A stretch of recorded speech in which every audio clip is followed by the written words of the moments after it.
Hey guys, welcome back to Banner Saga 2. Just so you know, this will be very confusing if you haven't watched or played Banner Saga Part 1, so hey, check out the playlist that I'll put in the description if you want to go back and watch my playthrough of the original, or you can always play it yourself or whatever, and so on and so forth. Although, it does say watch recap here, so I'm curious about that. I was about to summarize the decisions I made up to this point and tell you to contextualize anyone that's coming in new but knows what happened in the first game, what my decisions were and their side effects, but I think this might actually do that for me. Let's find out. When the sun stopped in the sky, life continued as normal. Then the stone-armored dredge reappeared, ancient foes from the far northern reaches, and the world was thrown into chaos. Giant Varl defenders were slaughtered, their strongholds destroyed.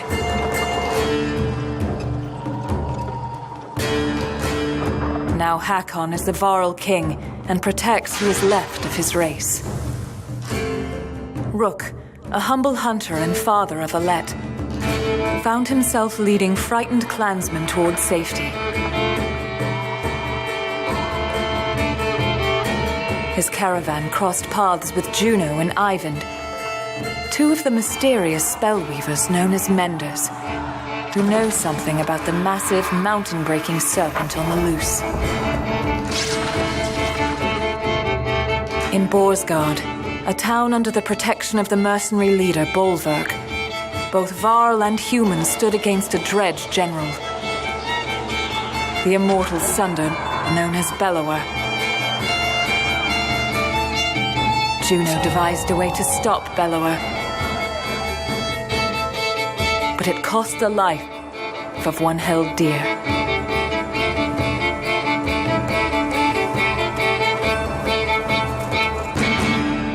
The saga continues.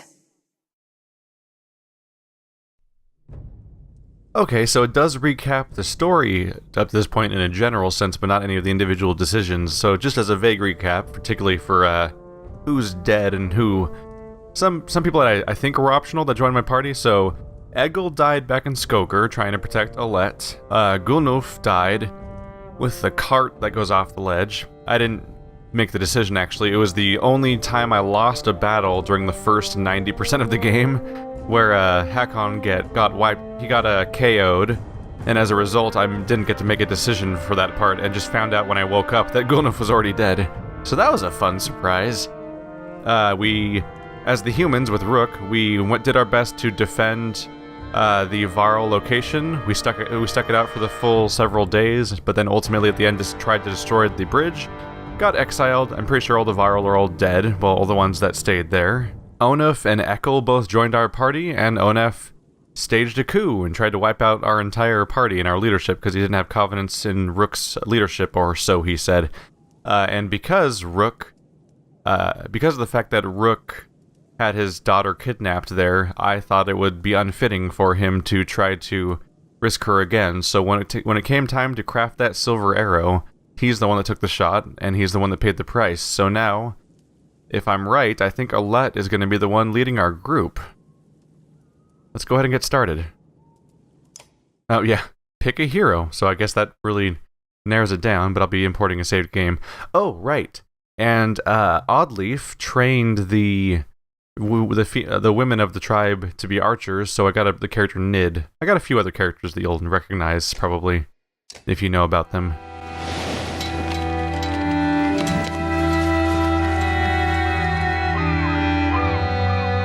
Tíminn líður áfram, eins og straumþung á sem fleytir okkur áfram. Time continues washing over us, moment after moment, like waves on a coast. Some more fierce, more violent than others. So few of my kind, the giant war, remain alive. Even so, I find myself wondering if humans, while able to bear children, suffer more for the loss of loved ones. Several weeks have passed since we slew the Sundra known as Bellower, but the chaos of the world did not wither as we hoped. The world is breaking. We sail aboard hastily crafted ships for the safety of Arberain, the human capital. But the river curses us with a clear view of the dreads, assaulting another hopeless village.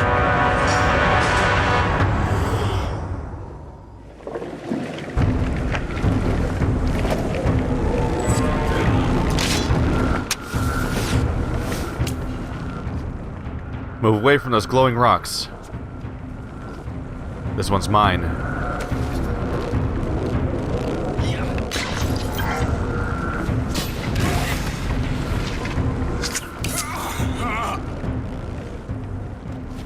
No, no! To the depths with you.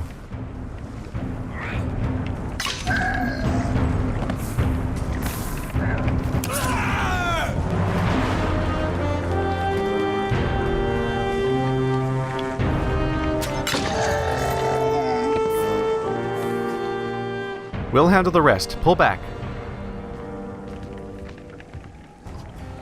Why, thanks, strangers. Better not let them keep fighting.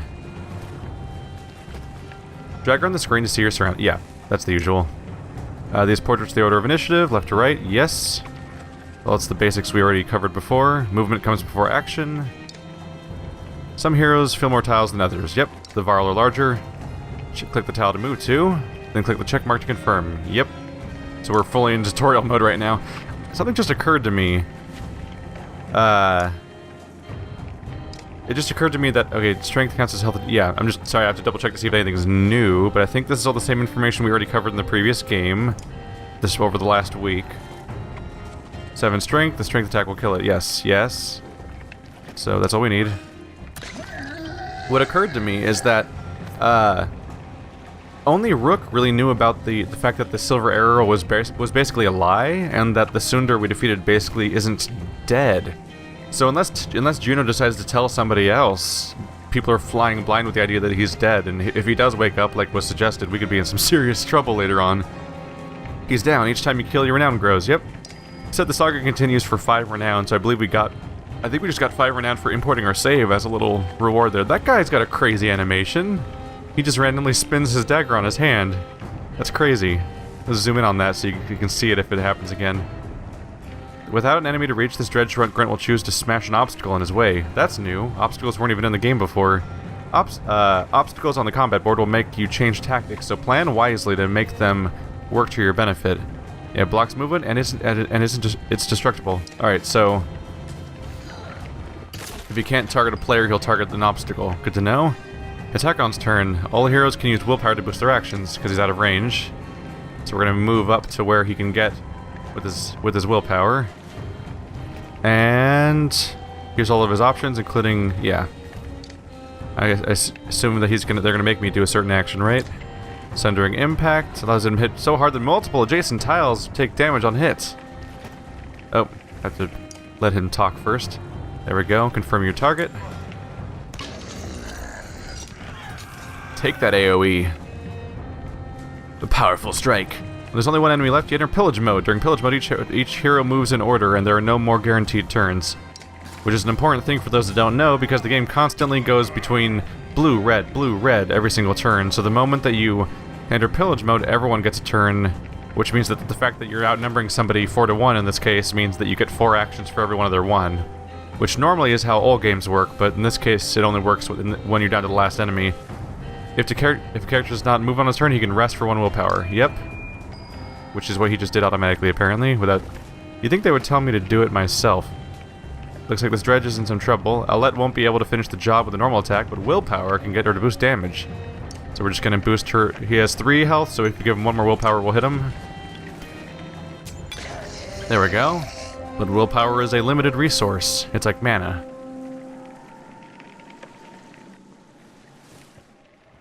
Yeah, I do wonder if Ballard is going to show up again later. The villagers' reactions range from terrified by the foes to awestruck at your arrival. Their leader approaches and bows in front of Ivor. Your timing makes me think the gods have returned. Please, He stops when Ivar nods his head towards you. The man peers under your hood. A girl leads those who saved us from those things? She ordered us to land, and those things are dredge, like the ones you probably heard about as a kid. Between losing so many clansmen and this, I feel I'm not myself. I thank you, child. He whips his cloak back with a flourish. I am Leo, and the Skald, and your name? Alette. And this is Ivar. Ah, names destined for history. Sounds like the brave poet is going to use us in a few proper verses. I'll even make them rhyme, given the time. His smile seems genuine, as much as the concern that follows. Do you have any idea what might be causing the deep rumbling underfoot? Deep rumbling? Could be that giant serpent again. The serpent in the sun, Radomir. I'm no holy man, but joking about dead gods feels wrong. I don't think the sun serpent would break mountains and try to swallow us all.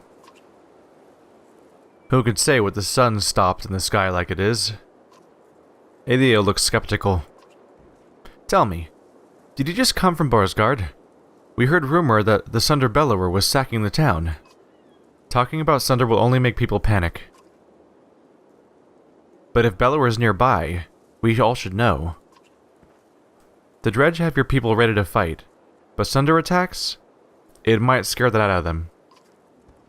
Perhaps. Elio looks at Ivar. She's incredibly composed for someone so young. I think I see why you follow her. Ivar nudges you.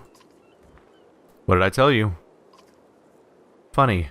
Anyway, we should all leave before the Dredge regroup. The Skald nods his understanding, but another question creases his brow. Leave? Not to sound ungrateful, but this place, it's all we have. It's our home. I felt the same way when Skoger was overrun.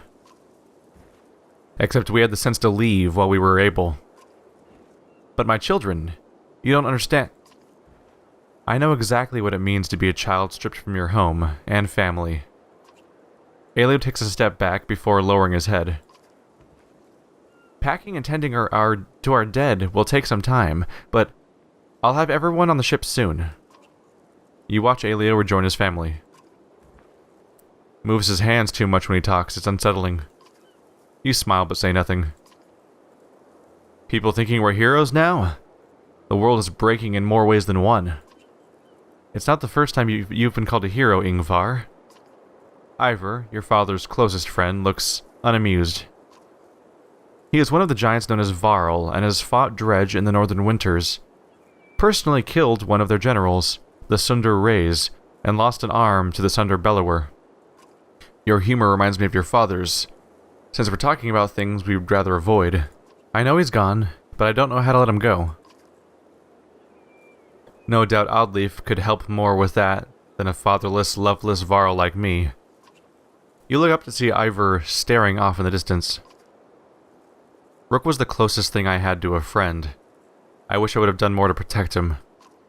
You suddenly hear the centuries of life in Ivar's voice, and imagine all that he has seen. Ivar. I'm not sure you do let go. You just keep going. He walks towards the village, leaving you alone with your thoughts.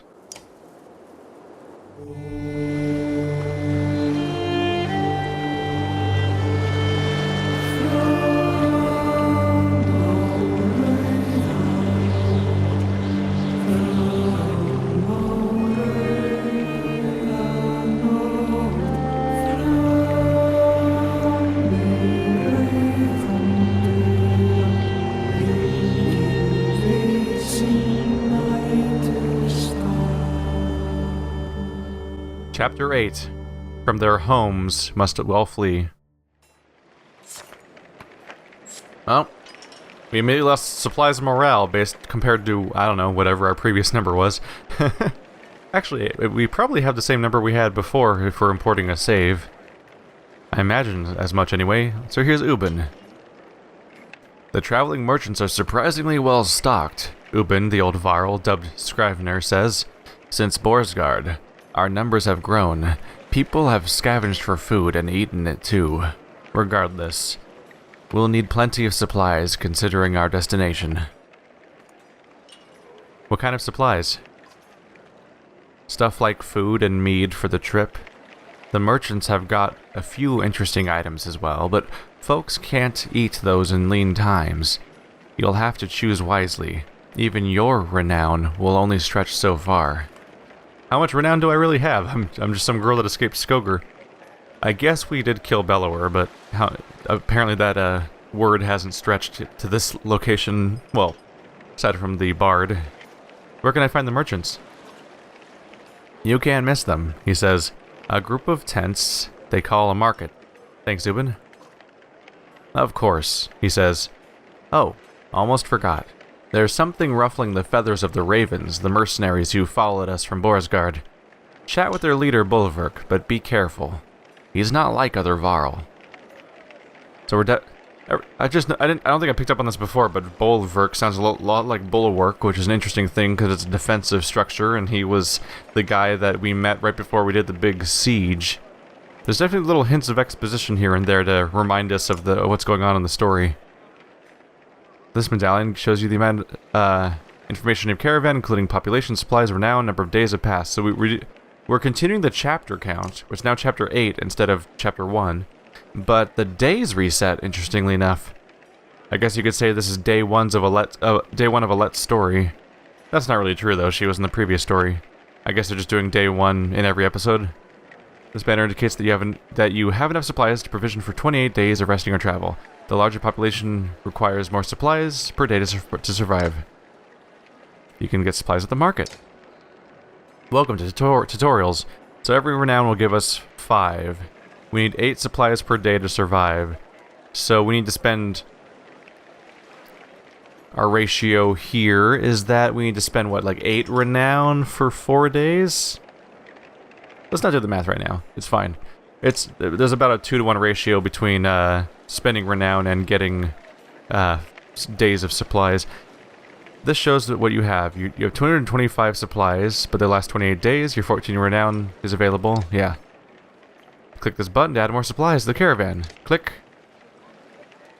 Click, click, click, click, click, click. So what is the bare minimum they want me to do? That many. Alright. Now you can buy items. These items will be equipped to can be equipped to heroes to provide great advantage. The required hero rank is shown on the red circles. Whoa! We can hit rank 8 in this version. We can hit rank 9. Okay, so I assume we can hit rank 10 then in this expansion. So they must be adding 5 levels per game. What does this say? A poorly designed jeweler's hammer makes for a brilliant, unexpected addition to a fighter's arsenal. It has a nightmare little claw at the end, the tool of skidlings. +2 to break talent ranks. That's a whole type of thing we don't even know what that means yet, actually. That's a mechanic we haven't heard about, as far as I can tell. 30% chance of doubling your damage, which is pretty great, and +1 distance on your ranged attacks. Cool. Okay, that's +2 arm talent ranks. Oh! I took it as meaning it was going to break the talent ranks as like it does that to the enemy. No, it means that it gives you +2 to your talent of breaking. So +2 to your break armor skill. And this gives you +2 to your armor. This gives you 1 to break. So on and so forth. 20% divert arm attacks. Oh! It diverts where the attack's going if you go after your armor. This stops your attacks from being deflecting. There's a few little variations here. Okay. So they're just telling me we can buy these. When finished, go ahead and leave. Alright, so we have 11 renown. I can afford nothing here except for this thing that stops your attacks from being deflected. I'm okay with that. Hey, Oddleif. I'm sure we're going to have a very funny and happy conversation after the events of the last game. Oddleif, a friend and mentor, is demonstrating fletching an arrow to a few people as you approach. Give us a moment, will you? The group walks away as Oddleif stands and wipes loose feathers from her tunic. Those people owe you their lives. Your decision to stop here saved every one of them. Well, our clansmen all agreed. Don't be naive. Saving people is what you do. What your father did. Those under this banner agreed because they follow you. Her tone is forceful, and you almost smile to break the tension. Almost. Alette, they respected Rook, and that respect is passed to you, but give them any reason to doubt you and it'll vanish. But I don't really know what I'm doing. Neither did your father, not always, but the caravan saw him as confident and competent. Yeah, but why? How? Be decisive, for now. While you're proving yourself, keep your emotions private, just my advice. She stares at you for a drawn-out moment before nodding. Her demeanor softens. I wanted to discuss the clansmen. They're good at scavenging for food, and the more we have, the more food they'll find.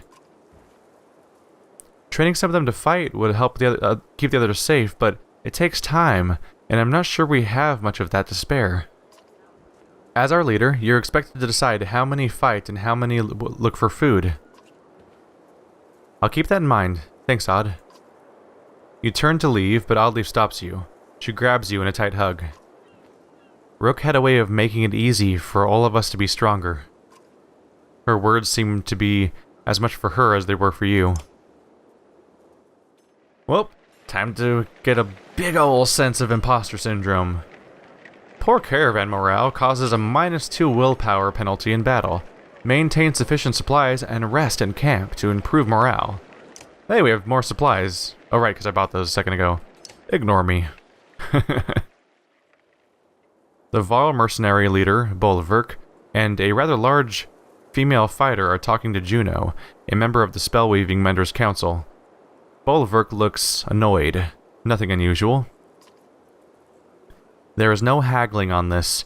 You already accepted the offer in Borsgard. Get this one to do it. Get me to do what? If Juno is surprised by your presence, it doesn't show. She continues to stare straight at the Varl. Alette is seeing to the survival of this caravan, something I doubt you care to do. She's a little small for a big role, isn't she? Oh my god, this smackdown line that you can choose. I have to, right? And you're a little big for your small role. The woman looks wounded for a brief moment before readying an insult. This will help nothing. What we were discussing is private. Her look at Bolverk says she expects him to keep it private. Avon needs my help with healing the wounded, but we should leave soon. See Haakon at the dock when you're ready. Juno leaves without another word. Fane Valka.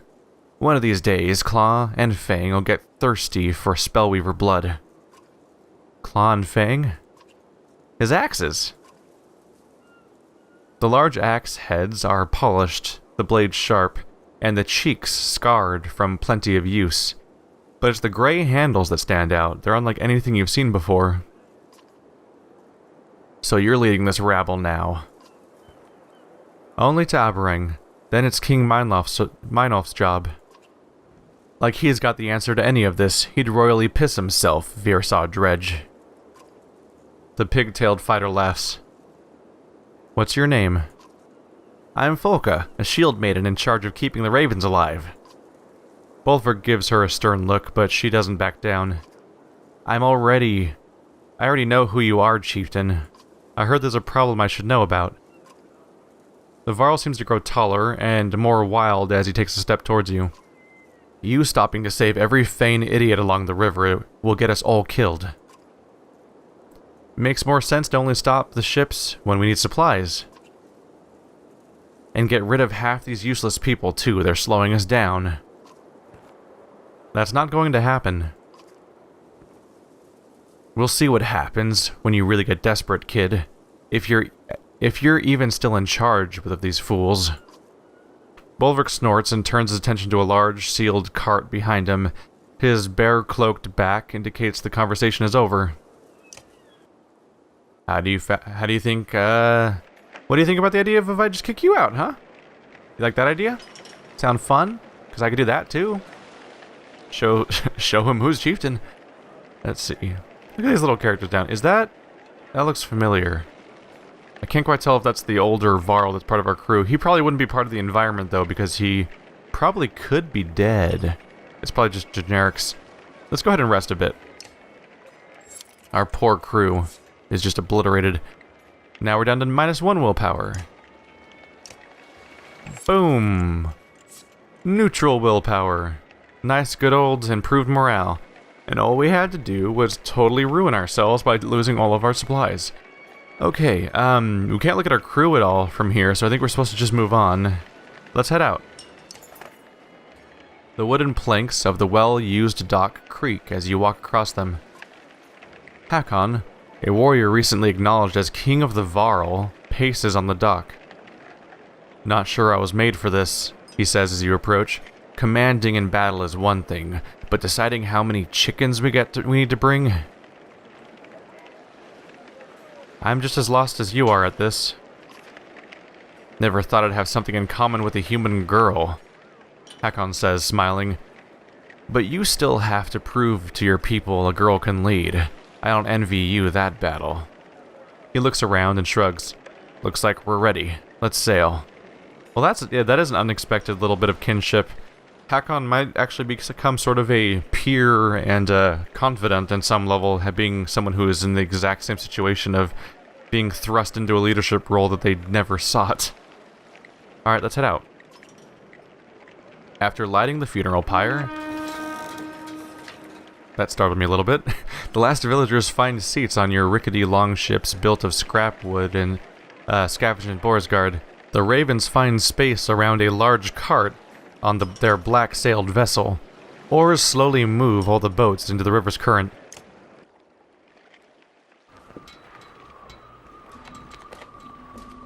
Well, this will be a change of pace. We're moving along the river now, instead of trekking across. The complaints of a few are growing. What does she really know about getting us to Oberong safely? A smith says. A few others chime in with agreement. Her father was something else, but her? She should be looking for a husband, not telling me what to do. Some laugh, others encourage him. Ah, well, shit. It was to be expected. Oddleif looks at the group of men before turning to you. She seems interested in hearing your response. Ha. Wow, you can actually kick people out. You can ignore them. My father was great. I hope to be remembered as fondly. To Rook, someone shouts, and to his blood flowing through Alette. The caravan joins in cheering, drowning out the complaints of the smith and his men. Oddleif gives you a faint smile. Hey, morale improved again. That's actually pretty lucky. I made the right choice for once. No additional renown, though. Anything that kind of helps your fame usually helps your renown, but that wasn't an example of that. Elio looks ill. At least it's not the brackish sea, he whispers to himself as he steps around rowers and baggage to speak with you. I'm not sure we were all built for aquatic voyages, he says, and I hear Oberong is quite a distance away. My people could use a few hours rest on solid ground. The hopeful look from the others sway you, and you signal for the ships to make land. Would you mind telling me why the capital is our destination? Elio asks.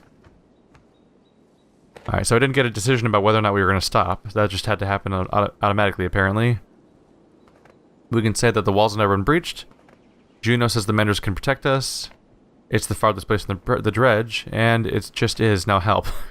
I'm going to say the Valka, Juno, says the menders there can protect us. Menders? The scowled shoulders slump. We were all hoping for something more substantial. He realizes Avend and Juno can hear him. I thank you for healing my people, but we're talking about an army of dredge. The Valka and her apprentice share a smile, but say nothing. Dredge, Elio says, almost in awe. Man and Varl's storied foe from oh so ever long ago? But they're real, and here. And how they made it so far south?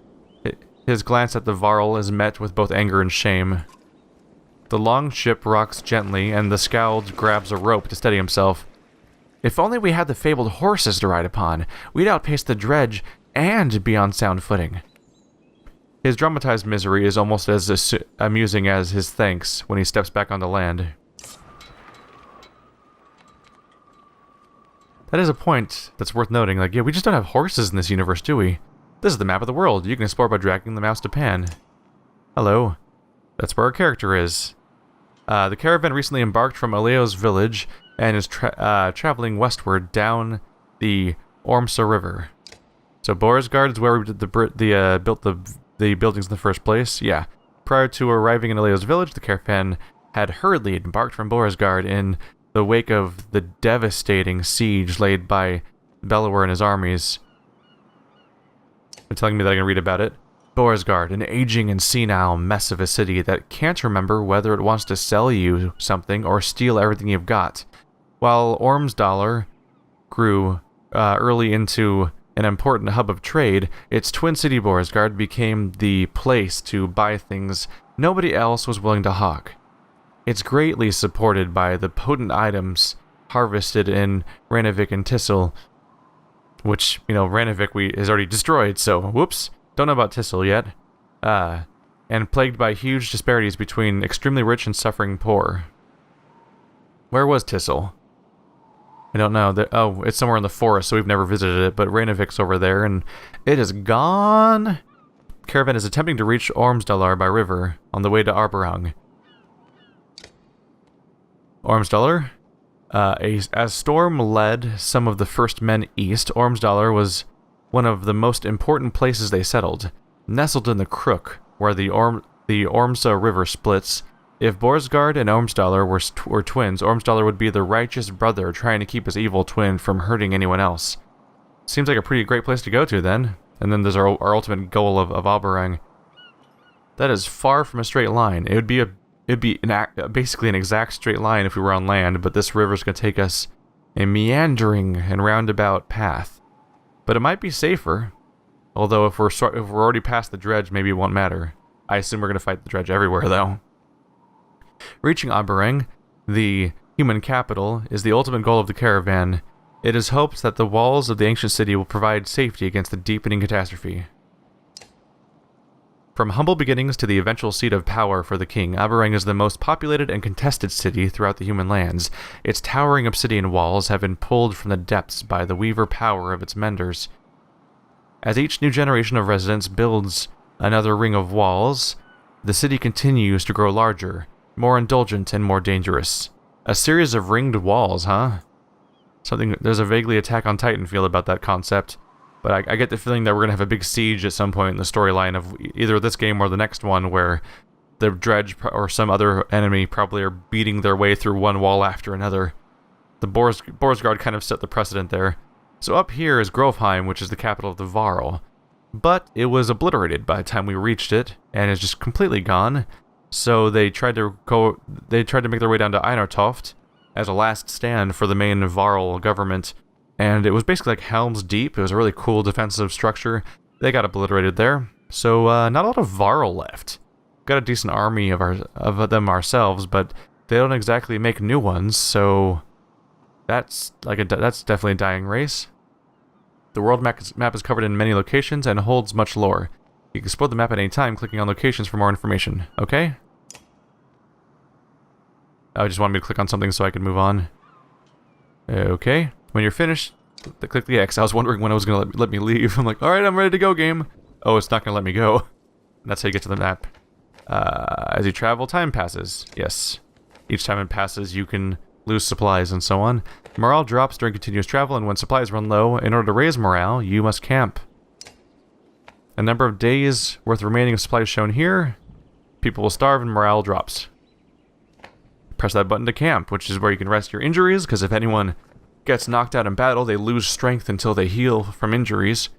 You can also improve their morale, but lose supplies. Let's see, camping provides you with opportunities to increase your battle prowess, first with your heroes. That means you can chat with your party members, and that lets you level up your characters if you have experience to spend. They're going to make me click on it. Oh, hey, Trigvi. We haven't talked to him forever. We talked to him in like chapter 1 of the first game and then never again. A strangely familiar man with a spear and tattoos beckons you. His movements are somewhat odd, almost comical. You wouldn't be confused by Trigby's presence if you'd supported this journey long ago. What?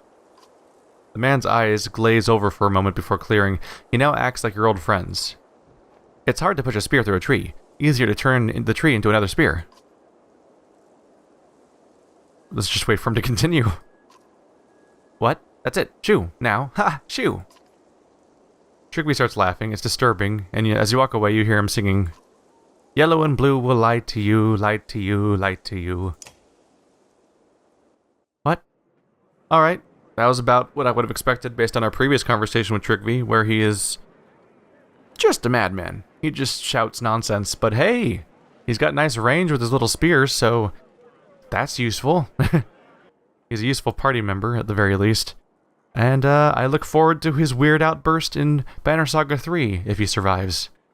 When a day passes in camp, your caravan consumes a day of supplies. Oh, they're gonna make me rest. I just did that. Well, now we're happy. Do I get +1 morale as a result? It doesn't necessarily say, but I hope so. Anytime you wish to visit the hero's tent and expect and promote your heroes, okay. Items. They're on the bottom of the roster. You can put them on characters. Straightforward enough. These characters have items, other characters don't. Alio, I don't even know what this guy does. He's rank 3 to start off. What does a poet do? Tale worth telling. He starts off with the rank 2 version. The Skald exalts his target to feats of strength and heroism. His words buff an ally for 1 round, adding 1 damage for every 2 strength the enemy is above the target's ally. Let's see, buff an ally for 1 round, adding 1 damage for every 2 strength the enemy is above the target ally. Interesting. So you can do bonus damage against an enemy that is currently stronger than you, basically, David and Goliath style. The boasts have no effect if the buffed ally attacks an enemy of equal or lower strength, so picking the right target is important. And the increased versions of the skill just increase its range. Interesting, so it doesn't get more powerful. Passive ability, Skald Song. Skald adds 1 willpower to all allies if standing within 1 tile of an ally who delivers a killing blow. That's cool. So if he stands near somebody killing anyone, then he just gives everyone a willpower. So you want to have him standing around close to the action, and apparently his role as a bard with his ongoing stories leads to them spreading everyone. That's pretty great, because willpower lets you do exertion, and exertion lets you add bonuses to your attacks and movement that you don't normally have, which can be really useful for turning the tide of things. Effective use of this will keep your heroes from tiring in combat, so keeping the Skald in range of your other fighters so he can move to them quickly is key. That's very interesting. Hopefully he has good move. And he has kind of garbage armor cap too, unfortunately. Hopefully he has a decent movement range so that he can actually reach people quickly. Oh! Promoting him costs 7. So they've dropped the costs of renown for promoting people. It used to cost 5 to go from 1 to 2, 10 to go from 2 to 3, and so on, increasing by 5 every time. So it got horrifyingly expensive really quickly. Our roster is huge and basically everyone's ready to level up. Some people have preemptively leveled up. Oh yeah, it looks like the new minimum level is 3. No one can be below level 3, so characters like Nid, who never leveled up, are just automatically level 3 already. We never got to use her. She has a really cool armor-piercing ability, if I remember correctly. Let's see. Her Bird of Prey ability is just that she gets bonus range. She can attack even further away, but her passive, it lets her do bonus armor damage. Oh no, it's bonus damage against people with weakened armor. There we go. So she's a good character. She's actually a good character killer. I feel like if anyone is there that we should level up, we should probably prioritize Alette, because she's our protagonist right now. And as I've learned already, it is very easy to get characters completely killed. That's always a downside. Ooh, right, she got free levels up already, too. I'll promote her again, though. There we go. So, Thread the Needle. That's a bonus break damaging thing where it can hit everyone in a row.